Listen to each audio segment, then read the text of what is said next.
Dzień dobry, kłaniam się nisko, tu Maciej z kanału Moto Wszystko, ze mną jest Jawa 500 Adventure RVM, kolejna azjatycka propozycja w klasie małych adventure'ów do pojemności 500 cm3, czyli na kategorię A2.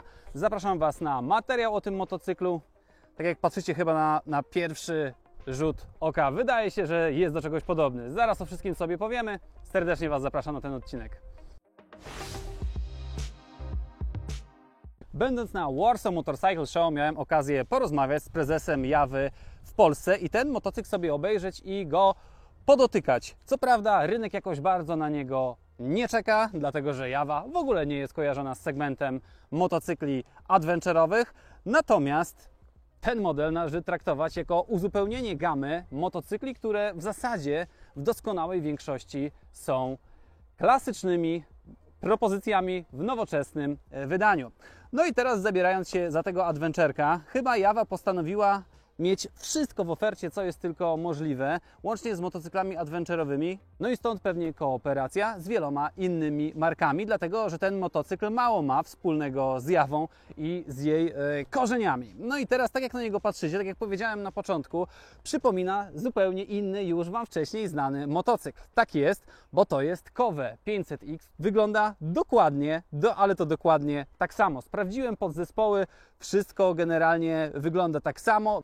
A więc tak, mamy tu trzy identyczne motocykle, czyli Jawę 500, RMV Adventure, RMV Tekken 500, dokładnie takie samo oznaczenie macie na tym motocyklu, no i Kowe 500X. Motocykl na zdjęciach wygląda generalnie bardzo słabo, nawet na stronie Jawy. W rzeczywistości wygląda zupełnie lepiej i przyzwoiciej, jeżeli mogę tak powiedzieć. Na zdjęciach wygląda trochę jak zabawka, natomiast jeżeli staniemy obok niego, no to całkiem dorosły motocykl. Zgodnie z nowoczesnymi trendami mamy tutaj wielki dziób, błotnik, szybę, handbary, opakowany plastikami, oczywiście gmole. No, ze względu na dużą popularność motocykli adventurowych teraz wszyscy uzbrajają swoje motocykle dokładnie w taki osprzęt. Jeśli chodzi o sam wygląd, no to powiedzmy sobie tak, no wygląda on mniej atrakcyjnie niż wszystkie te chińskie propozycje, które testowałem do tej pory. Wygląda jak trochę tak niechlujnie zrobiony, zaprojektowany, może nie zrobiony, zaprojektowany od niechcenia. Ta lampa taka dosyć przypadkowa, nie wyróżnia się niczym wielkim z tłumu. Nie jest to motocykl, który zapamiętacie, jak zobaczycie go pierwszy raz. Lampa z tyłu taka bardzo podobna w sumie do Yamaha MT-07, natomiast takie dwie literki C przeciwstawne, jak hamujecie, się zaświecą. Czyli zgodnie z nowoczesnymi trendami napakowane po prostu plastiku na maksa. Wszystko ma robić wrażenie dużego, poważnego, potężnego. Motocykl w sumie też nie wygląda jak 500, jak na nim jedziecie, także chyba ten zabieg udało się osiągnąć. Także tak jak możecie zauważyć, samej Jawy w tym motocyklu jest naprawdę niewiele. Chyba głównie tylko ta naklejka na baku. Teraz sobie do tego przejdziemy, bo zobaczcie, macie tutaj RVM by Jawa. Czyli tak jak to byłby motocykl RVM, ale produkcji Jawy. W moim odczuciu powinno być zupełnie odwrotnie, czyli Jawa by RVM albo by Kowe. Dobra, słuchajcie, śmichy, chichy, ale jak podejdziemy do przodu i zaczniemy zastanawiać się nad odsprzętem tego motocykla, to okaże się, że naprawdę nie ma powodu ani do drwin, ani do śmiechu. No i tak, zaczniemy sobie od zawieszenia. To jest zawieszenie od Kayaby, bardzo dobrej japońskiej firmy. I słuchajcie, ma ono regulację, to z przodu. Skok niestety jest mi nieznany, natomiast obecnie jest ustawione na najbardziej miękkim położeniu i słuchajcie, jest naprawdę super komfortowe. Zawias naprawdę w tym motocyklu robi zajebistą robotę. Po pierwsze, bardzo dobrze jeździ się po asfalcie, po jakichś nierównościach, a po drugie, jak przetestowałem go na szutrówce obok mnie, to jadąc 80 nawet na stojąco, dałem radę wytrzymać, więc to zawieszenie jest naprawdę dobre. 43 mm średnicy, odwrócony widelec upside down, więc naprawdę robi robotę. Z tyłu mamy dość prosty monowahacz, również bardzo miękko zestrojony, więc jeżeli siedzicie z tyłu na kanapie, nawet bez jeżdżenia i tak pomachacie trochę tym motocyklem, to można byłoby odnieść wrażenie, że z tyłu w ogóle nie ma amortyzatora i na samej sprężynie tak się wszystko kiwa, bo jest naprawdę miękko. Także do jazdy w terenie takim prostym terenie, nie wiem jak ten las, jakiś piasek, który tutaj widzicie, ten po którym jeździłem, to naprawdę w zupełności wystarczy. Większość z Was pewnie i tak nigdy w życiu do terenu nie wiedzie, więc wydaje się to w zupełności wystarczające. Mamy tutaj jeszcze jedną naprawdę zajebistą rzecz, czyli markowe zaciski Nissina, dwutłoczkowe, tarcza z przodu 298 mm, oczywiście razy 2. No i oczywiście czuć, że są to bardzo dobre hamulce. Te tarcze może 298 mm trochę mniejsze niż u chińskich kuzynów, natomiast markowe hamulce powodują, że i tak zhamowuje się ten motocykl bardzo dobrze. I jest to bardzo duży plus tego motocykla, te heble. Opony Metzeler Tourance, czyli aspirujące do jazdy w małym piaseczku. Oczywiście nie jest to typowa kostka, natomiast nie jest to też w 100% bieżnik asfaltowy, więc 90 do 10% na korzyść asfaltu. No i wydaje się, że do tego ten motocykl jest głównie przeznaczony. Teraz pogadamy sobie o piecu. Jak już wspomniałem, pochodzi z Kowe. Jest to silnik z 500X i na co to wystarcza? Na jazdę w terenie oczywiście bez problemu Wam to starczy. Na jazdę taką powiedzmy daleką, wyprawową turystykę może już będzie troszeczkę słabiej. Ja tym motocyklem oczywiście jeździłem bez kufrów. On wydaje się bardzo lekki. Nie jestem do końca przekonany, czy on waży 206 kg z płynami, czy już bez. Według mnie waży już tyle z płynami, no bo naprawdę lekko zabiera się go spod nóżki i jak się go prowadzi, to czuć, że jest taki w miarę lekki. Dlaczego o tym mówię? Dlatego, że waga w takiej klasie ma ogromne znaczenie i wydaje się, że ten piec tutaj jest wystarczający. Te 130-140 autostradowe, przynajmniej bez kufrów, spokojnie będzie można pojechać. Do wdrapywania się na większe szczyty, na serpentyny, myślę, że w zupełności w jeździe solo wystarczy. Jak zawsze nie polecam jazdy we dwójkę. Wydaje mi się, że taki sprzęt jest po prostu do tego za mały. Będąc z boku, przyjrzyjmy się, co jeszcze tutaj mamy. W standardzie przy zakupie motocykla macie również osłonę kolektorów. Ta osłona nie specjalnie osłania filtr powietrza, więc na pewno będzie on narażony na uderzenia jakichś kamyczków. Także chyba można byłoby trochę dać to wyżej. No jeśli chodzi o chłodnicę, to na pewno będzie chroniona przez ten dolny błotnik, bo na pewno nic tam nie doleci. Przejdziemy sobie teraz jeszcze przez ten bok. Na secie czy na tym pegu mamy gumową osłonkę, której nie da się tak łatwo ściągnąć. Nie jest ona przykręcana, tylko na wcisk, więc jeżeli będziecie chcieli jeździć w terenie, to możecie sobie to ściągnąć, jeżeli macie twarde burty adventurowe. No i teraz przechodząc jeszcze do tyłu motocykla, ta pucha taka dosyć spora, bym powiedział, nawet za duża proporcjonalnie do całej reszty motocykla. Ale czy wygląda źle? No moim zdaniem nie najgorzej. Trochę wyżej do góry, jak byłaby zadarta, to pewnie wyglądałoby to trochę lepiej. Natomiast ta osłona termiczna, no to wielka po prostu. No tak musiało być to wszystko poprowadzone, żeby sobie butów nie skopcić. No i teraz jeszcze przechodząc tutaj do tego miejsca, zobaczcie, na tylnym ogonie mamy ten napis Tekken, który świadczy o tym, że to jest maszyna RVM. No jak przejdziemy do tyłu, tak jak już Wam mówiłem, mamy światło bardzo podobne do Yamahy MT-07. Jest błotnik, który ma zatrzymywać wodę. O zacisku z tyłu już powiedziałem, to również Nissin, tarcza 240 mm. Całość całkiem naprawdę bardzo fajnie hamuje. Motocykl jest jeszcze na czeskich blachach, dlatego że nie było w Polsce zarejestrowanej sztuki, a już Jawa paliła się do tego, żeby dać ten motocykl do testów. Co więcej, kanapa bardzo wygodna i bardzo miękka.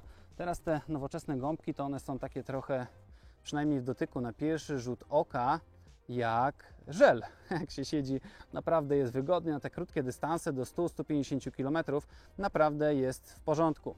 Tylna kanapa składa się z takich dwóch części i to nie jest złe rozwiązanie, dlatego że jak jedziecie gdzieś dalej w trasie i chcecie tyłek dalej przesunąć, no to jest on stopowany tutaj przez tą część drugą kanapy. Teraz podejdziemy sobie z perspektywy kierownika, Ale zanim jeszcze uruchomimy, to chciałbym, żebyście zwrócili uwagę, jak oldschoolowo wygląda połączenie analogowego licznika z tym takim jeszcze ze starych zegarków Casio, no bo to jest ta stylówka, także dość archaicznie. Natomiast mi się bardzo podoba połączenie analogowego obrotomierza z całą resztą. Ta wskazówka tutaj na maksa przypomina mi wskazówkę z Cinquecento. No, ja urodziłem się w latach 80. i moje dzieciństwo przypadło na wczesne lata 90., więc doskonale zapamiętałem wszystkie te maluchy, zastawy, cieniasy i tak dalej. No i dokładnie taka sama wskazówka jak w rzeczonym cieniasie. Słuchajcie, nawet jak się jedzie, to ona dokładnie tak samo drży. Teraz jak sobie to przekręcimy, no to jak w każdym nowoczesnym mamy skalowanie do samej góry. No i słuchajcie, tak jak mówiłem, licznik jest dosyć ubogi, jest trochę z poprzedniej epoki, natomiast ciężko się przyczepić do czytelności i do wszystkiego, co jest wyświetlane, no bo mamy tutaj tak, podziałkę paliwa, także tutaj jeszcze tak oldschoolowo jest namalowane to oczywiście i tutaj wyświetlają się kwadraciki, które oznaczają pojemność, ile nam tego paliwa jeszcze zostało.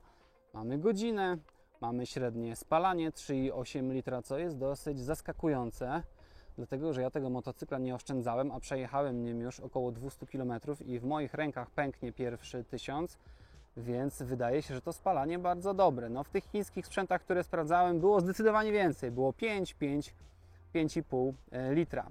Także mamy oznaczenie spalania, mamy całkowity przebieg, oczywiście tutaj selectem możemy sobie skasować tripa. To co mamy jeszcze, no to po prawej stronie dokładnie w ten sam sposób skonfigurowane, co tutaj temperatura cieczy chłodzącej. Motocykl ma dwie mapy. Pierwsza to jest sport, na której oczywiście domyślnie wszyscy jeżdżą. Druga mapa to jest safe. Jak się domyślam, pewnie służy do tego, żeby pośmigać w deszczu. Czy jest jakaś różnica między tymi mapami? No jest oczywiście dużo słabsza moc odczuwalna i słabsze wkręcanie się na te wyższe obroty. No nie ma tutaj żadnych skomplikowanych systemów antypoślizgowych, więc przynajmniej w ten sposób trzeba było ograniczyć uślizg tylnego koła podczas ostrego przyspieszania w deszczu. Dobra, no i to tyle, jeśli chodzi przynajmniej o ten wyświetlacz. To, co mamy jeszcze z przodu, no to gniazdo na zapalniczkę, co w mojej ocenie jest bardzo fajnym rozwiązaniem, dlatego że dużo urządzeń, takich, które wozimy ze sobą, takich jak kompresorki, jakieś tam do pompowania kół, mają po prostu jeszcze na zapalniczkę starą wejście, więc bardzo fajnie, że tutaj to mamy. No i tutaj znany już oczywiście z chińskich innych motocykli ta gumka, która która zaślepia nam USB-A, które służy do ładowania, dokładnie taka sama jak we wszystkich innych motocyklach. Trochę już ją obśmiałem w innych filmach, więc po prostu tutaj nie będę tego robił. Tak naprawdę tego, czego mi tutaj brakuje z przodu, no to na pewno poprzeczka, na której można byłoby zawiesić nawigację, no bo wiadomo, że jak mamy nawigację w ten sposób powieszoną, no to nawet jeżeli korzystamy z telefonu, to słońce nam aż tak bardzo nie świeci i jest to po prostu czytelne. Ten plastik, z którego tutaj jest to zrobione, taki nawet nie najgorszy, dosyć elastyczny, więc nie powinien przy pierwszym dotyku paznokcia się po prostu porysować. No tutaj te śruby strasznie takie chamsko widoczne, cały czas się na nie patrzy w czasie jazdy, więc jest to trochę irytujące, no ale umówmy się, to jest motocykl budżetowy i takie małe rzeczy nie powinny nam przeszkadzać. Jeszcze takie jedno znamie. Zamiast znaczka Jawy mamy tutaj wcześniej wspominany już przeze mnie RVM. Także jadąc tym motocyklem i zobaczcie, nawet tutaj na baku mamy taką naklejkę karbonową, też mamy RVM, to można zapomnieć, że jedzie się po prostu jawką. Jeśli chodzi o przyciski, no to nieco inne oczywiście niż w poprzednich chińskich motocyklach, natomiast trzeba wspomnieć o tym, że sama Jawa obecnie jest w większości jej właścicielem Mahindra, firma hinduska, która zresztą, no, tak jak już słyszeliście, w kooperacji z KOWE, czyli z Chińczykami, ten motocykl wykonała. Lusterka znane ze wszystkich innych motocykli, dlatego że dokładnie te same listki, które zresztą bardzo mi się podobają. Ja z chęcią bym u siebie w KTM-ie dokładnie na takie wymienił, bo bardzo dobrze w nich po prostu wszystko widać. W standardzie mamy jeszcze tą szybę, która bardzo dobrze chroni przed wiatrem. Co prawda nie ma tutaj prostego przestawiania tej szybki, dlatego że ona jest przykręcona, tak jak widzicie, krzyżakową śrubą i jest to już maksymalne ustawienie w górę, natomiast przy 130-140 jest w zupełności wystarczająco, wiatr Was nie zabiera, więc to robi swoją robotę. W standardzie są jeszcze handbary z plastiku takiego w miarę twardego, no niestety nie ma tego pałąka aluminiowego, więc przy glebie może się po prostu to połamać. W standardzie są dostępne również gmole. Nie miałem okazji przewrócić tego motocykla, niestety za każdą ryskę jestem rozliczany, no ale tak jak widzicie, nie wystają one jakoś przesadnie poza obrys motocykla. No pierwszy wiadomo dostanie ciężarek, ale tak jak widzicie tutaj z tej perspektywy w zupełności będzie to wystarczało, żeby ochronić silnik i te plastiki, jeżeli motocykl zaliczy glebę. Na koniec kilka słów podsumowania dotyczące tego motocykla. Może po pierwsze, dla kogo on jest? Wydaje się, że dla nowych adeptów sztuki motocyklizmu, dlatego że jest dość lekki, dość miękkie ma zawieszenie, dość łatwo się nim jeździ, nie jest zbyt wysoki, więc niskie osoby będą miały łatwo. 820 mm to jest wysokość tej kanapy, a jak się usiądzie, to oczywiście jeszcze ciężar obniży samą tą kanapę. Na pewno dla osób, które chciałyby w tani sposób podróżować do pracy, no bo jak widzieliście, bez problemu można zejść poniżej 4 litrów na stówkę, co jest zdecydowanie lepszym wynikiem niż inna chińska konkurencja, o której sobie dzisiaj już powiedzieliśmy. Za ten motocykl należy wyłożyć 29 900 zł. No i teraz pytanie, czy to jest dużo, czy mało w stosunku do chińskiej konkurencji. Mam oczywiście tutaj na myśli Vodza, QJ Motor, czy Benelli, czy Kowe na przykład, no to wydaje się, że cena jest nieco wyższa. Zastanawiam się, za co trzeba tutaj zapłacić. No na pewno nie za znaczek Jawy, ani za marketing, dlatego że takich rzeczy tutaj nie uświadczymy. Także cena jest nieco wyższa na starcie niż innej chińskiej konkurencji, co wydaje się będzie ciężkim zadaniem, żeby ten motocykl po prostu łatwo i dobrze sprzedawać takiej Jawie. Ale ten motocykl ma służyć głównie temu, żeby gama chyba była kompletna. To jest przynajmniej moje zdanie. Dajcie znać w komentarzach, co myślicie o tym motocyklu. Czy bylibyście skłonni zapłacić za niego 3 dychy? No bo mimo wszystko już gdzieś to widzieliśmy. Za dzisiaj serdecznie Wam dziękuję. Jeżeli motocykl będziecie chcieli przetestować, to jest dostępny u warszawskiego dealera w Motoszklarni. Serdecznie polecam, szczególnie tym, którzy ogromnym sentymentem darzą tą markę, a ze względu na jakąś przeszłość. Jeszcze raz bardzo Wam dziękuję. Zapraszam do oglądania innych materiałów. Ciao Bambino. Do zobaczenia.